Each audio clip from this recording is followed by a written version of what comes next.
We begin with breaking news out of northern Gaza, where Israel has assassinated 3 sons and 3 grandchildren of Hamas's political leader. Several members of Ismail Haniyeh's family were traveling in the Shati camp when their vehicle was hit. The Israeli military has confirmed it carried out the strike and says Haniyeh's 3 sons were Hamas operatives. Speaking to Al Jazeera, Haniya said the killings would only harden Hamas's resolve.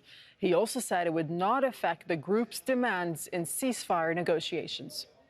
They believe that if they kill or assassinate leaders or their next of kin, that we will abandon our people, that we will abandon our resistance. They are mistaken.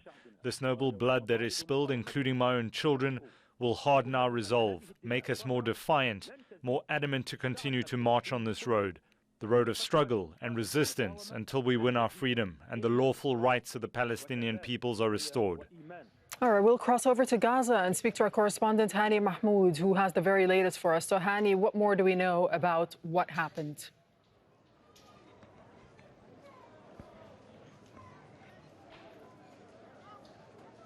Yes, Darine. Well, in addition to the ongoing airstrikes for the past couple hours, the Israeli military published a statement claiming responsibility of the assassination of the 3 sons of Hamas political leader along with their children. Those are the grandchildren of Ismail Haniyeh, the political leader of Hamas. Now, this is contrary to what we know so far, what we learned since the attack, that the 3 sons of Hamas leader and their children were in their vehicle. They were on their way to visit family members. Today marks the first day of Eid after Ramadan, and the traditions across the Gaza Strip of getting together, some form of a social gathering between family members and relatives.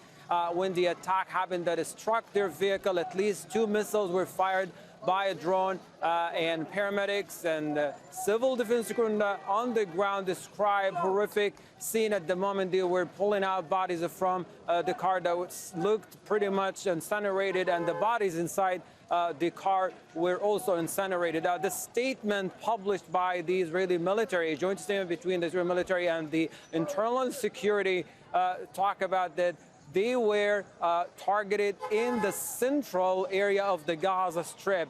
And that's compared to what we know from the confirmed report. They were targeted in the northern western part of Gaza City. That's a Shati refugee camp. It's different than what the Israeli military talking about. Also, the statement goes on by describing the attacks happened at the time that these people were, or the 3 people were conducting terrorist acts, contrary to what we know also so far, as they were in their vehicle visiting family members on the first day of the Eid. Okay, Hani, thank you for that update from Rafah. Well, let's find out more about what the Israelis had to say about this and bring in Rory Challenge, who's joining us from occupied East Jerusalem. So now there is confirmation, Rory, from Israel. Tell us more. Yeah, the confirmation came in the last hour, and it's come from a joint statement by the military and Shin Bet, which is the internal intelligence agency. And what this statement says is that the IDF and the ISA, that is Shin Bet, eliminated 3 Hamas military wing operatives in the central Gaza Strip. Now, the strike was directed by military and Shin Bet intelligence, and it was carried out by Israeli aircraft. It says that the 3 men that were taken out in this strike were Amir Haniyeh, a cell commander in the Hamas military wing, Mohammad Haniyeh, a military operative in Hamas, and Hazem and Mohammad, also a military operative in Hamas. This is all according to the IDF, the Israeli military. And it says that they are the sons of Ismail Haniyeh, the chairman of Hamas's political bureau. It also says that it's aware of claims that other relatives of Ismail Haniyeh were killed in this strike, perhaps also a minor, and the Israeli military says it has not verified that information at the moment. So that's the kind of dry official language of the military and the intelligence services. I'll bring you a couple of other reactions as well from different sides of the political spectrum.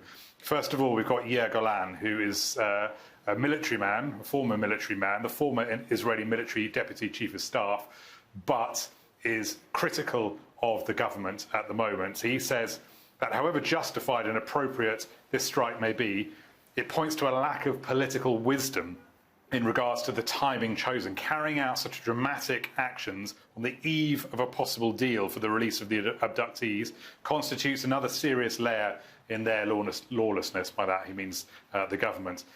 Another response here, different very much to that one though. This is from a member of the Knesset, Almog Cohen, who's far right. He's part of Itamar Ben-Gvir, the National Security Minister's party, and he simply says, Ismail Haniyeh, Eid Mubarak. You are next in line. Okay, Rory, thank you. Thank you for that update from occupied East Jerusalem. Well, we can now speak to Bassem Naim, who's a senior member of Hamas's political bureau. He's joining us on the phone. Mr. Naim, thanks for your time with us on Al Jazeera. So the Israelis have confirmed that they indeed were behind this assassination. What do you think the message is that Israel is trying to send out, and to whom? Thank you very much. First of all, I have to emphasize one point before responding to your question, that such actions cannot be taken or done except by someone who is deranged, mentally retarded. It is not; these are not the actions of a civilized state or a civilized army. If they think that they are negotiating with us through killing our children or our wives, after failing to achieve any of their goals by the tanks and by the airstrikes or around the table, the negotiation table, they are delusional, and we guarantee or we emphasize that they will not achieve any of their goals by such horrific crimes. What can you say about the timing of this? Not only is it the first day of Eid, but also, as you mentioned, the ceasefire negotiations are ongoing. First of all, I have to emphasize the information we have that these, the three young civilians, the three young men, the sons of Ismail Haniyeh, and 3 or 4 of his grandchildren are killed in a car in the northwestern part of Gaza City in the beach refugee camp while they were visiting their relatives because of the first day of Eid al-Fitr. Second, yes, we know that Netanyahu from the beginning, he was doing the maximum to block or to undermine any chance to reach a ceasefire agreement. And after he has failed along the last few weeks to spoil the negotiations, and he is under pressure from the Americans and from the international community and from the internal Israeli society, he is now using all the other dirty tools by killing our children, our wives, by assassinating leaders or some people in Damascus, in Lebanon. He is insisting on undermining any chance to reach a ceasefire agreement. But from your end, from Hamas's end, does this affect the negotiation process at all? Does it change or does it harden Hamas's position? Look, it is not easy to lose the son or the grandson or the grandchildren. It is not an easy news to hear such news. But at the same time, our children, our wives, our houses are not more precious or expensive than 30,000 or 35,000 women and children and innocent men of our people who has been killed by the Israelis along the last 6 months. Therefore, yes, it is very painful. It is not easy to accept or to hear such news. But at the same time, we are insisting on negotiating to achieve a ceasefire which can end this aggression, this genocide against our people. But at the same time, yes, it will be taken in consideration, such escalation. What do you mean taken into consideration? What does that mean? Because we are still studying the reply to the last proposal received from the mediators, which is in total is not acceptable because it doesn't respond to any of our demands, which is the total ceasefire, total withdrawal of the forces from the Gaza Strip, and the free movement of our people who has been displaced along the last 6 months, and they return back to their homes, and to launch a huge and serious operation of aid, relief, and reconstruction. Until now, we haven't received any serious answers. Nothing in the last proposal is talking about a ceasefire. Nothing is talking about to withdrawal of the Israeli forces from the Gaza Strip, and even the return back of our people to their houses is under the control of the Israeli forces on the ground. Mr. Naim, President Biden just about half an hour or so giving a press conference said that it is up to Hamas. Hamas needs to move on the ceasefire proposal. So what's your response to that? I think we have responded 3 weeks or 4 weeks ago to the Paris II proposal, and the Americans themselves have said that it was rational and very constructive, and we can build on this.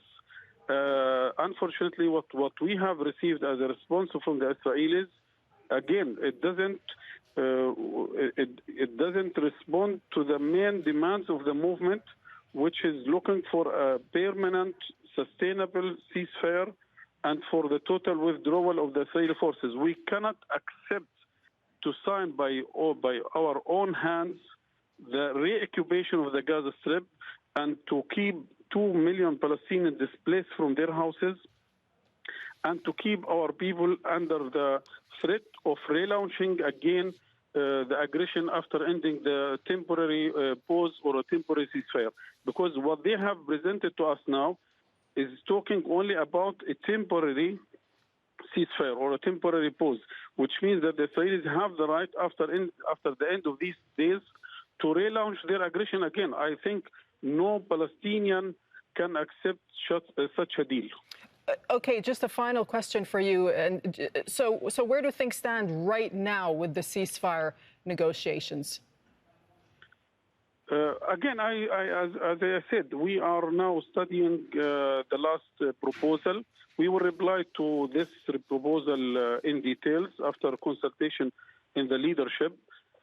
But again, we are insisting on our demands, which is, again, we are not talking about big demands. We are talking about expected demands of negotiations to achieve a ceasefire. When we are talking about a ceasefire, it means that at the end we will reach a ceasefire, a lasting, sustainable ceasefire, and the withdrawal of the forces from the ground. And by the way, the return of the people, the displaced people, when they return to their houses, this is the expected results of any negotiations. Therefore, they should not consider it as a gesture from the Israelis that they are allowing our people to go back to their houses. This is the expected result of any such negotiations. Okay, thank you, Mr. Bassem Naim. We thank you for joining us on Al Jazeera. Please. Make sure to subscribe to our channel to get the latest news from Al Jazeera.